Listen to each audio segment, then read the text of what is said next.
Dear students, let us go to the next level of the Carnot engine. Here we are going to study about the adiabatic process. In this particular process, you will find that the engine is placed on the insulator stand. So we're going to place the engine on the insulator stand, and we are going to relax the piston further by moving it upwards. As a result, the pressure is going to decrease, the volume is going to further expand. When you talk about the decrease of pressure, already we knew that pressure in the isothermal process came to P2 and the volume arrived at V2. Now from this P to V2, the pressure is going to further relax because the piston is going to be moving upwards. So therefore the pressure decreases from P2 to become P3, and because the piston is relaxing, it is moving upwards, the volume expands, therefore the volume is moving from V2 to V3. And in this particular process, remember the heat engine is placed over the insulator stand, and therefore there is no intake of any heat from the source. So therefore the relaxation of the piston always involves the decrease of temperature, and the temperature from T1, the isothermal stage, T1 was maintained in the previous A to B process, but now during this adiabatic process from T1 the pressure is decreasing to T2. So here the work done we are going to calculate. Remember, in the PV diagram, B to C is the adiabatic process, while we have seen A to B was isothermal. So therefore in the process of making the pressure and volume change, here the temperature also changes, and that is the reason why we call it as adiabatic. So let us now calculate the work done during the adiabatic process. Remember, this is completely an adiabatic process, and we have already seen the isothermal in the previous cycle from A to B. Well, as we always know, the work done is understood as integration of PdV.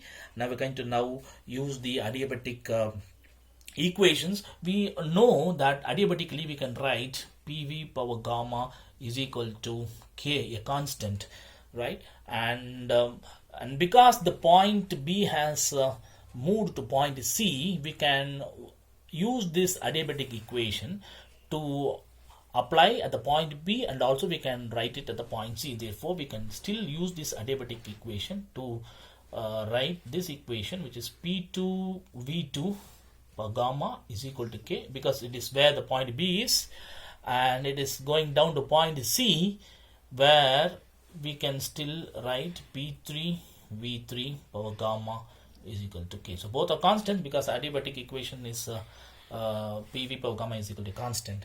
Now from the first equation what I have written here, we have written PV power gamma is equal to K. We know gamma is a ratio. We already seen this in the previous videos. Well, so I'm going to now obtain from this equation, I'm going to obtain P, which is equal to K by V power gamma. So I'm going to use this invariably in our work done equation. So I'm going to rewrite here. So work done in this adiabatic process is going to be written like this: V2 to V3, because the volume has changed from V2 to V3, and P is becoming like this: K by V power gamma into dB. So where K is a constant here, so we can now try to integrate it. Now before we could even integrate it, I'm going to now slightly rearrange this equation mathematically. So what I'm going to do here is K is even written outside.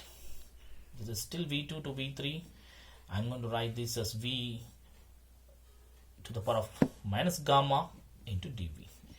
Now I'm going to integrate this. On integration, this is going to yield you K V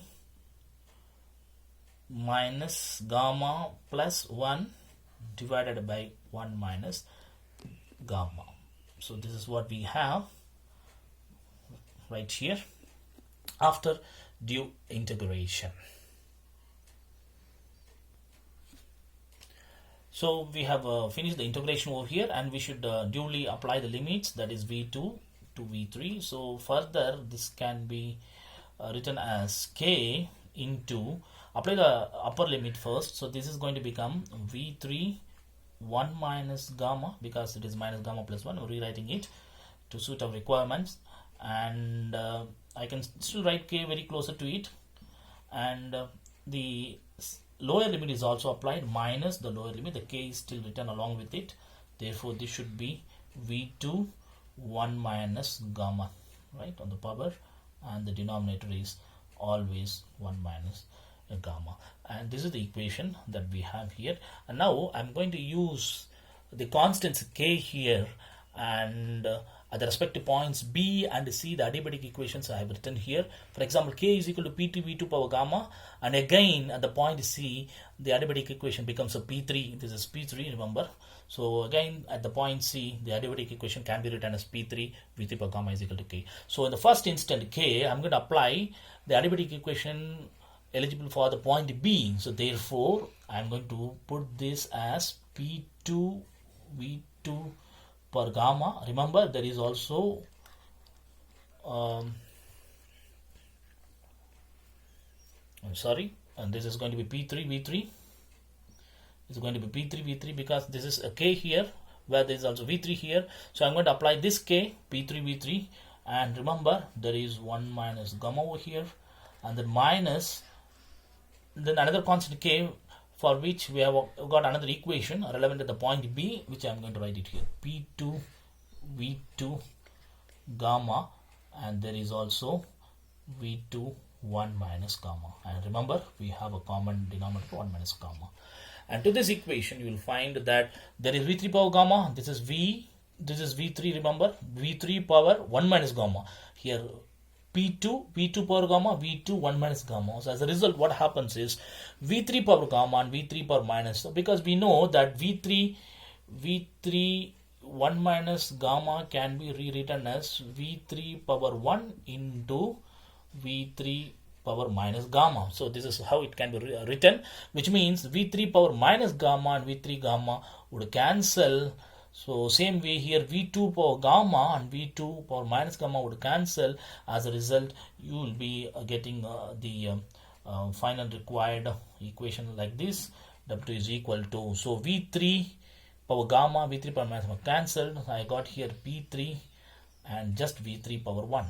Similarly here minus, I have here P2 V2 power gamma and V2 power minus gamma cancelled. I have here P2 V2 divided by 1 minus gamma. So this is what we have got now, and we can easily write down what is P3 V3, and we know what is P2 V2. Let me rewrite for you. We know that what is P3 V3, and listen here.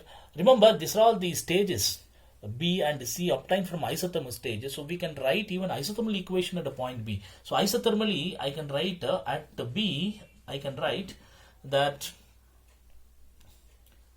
P2, here P2 V2 is there, so P2 V2 is equal to R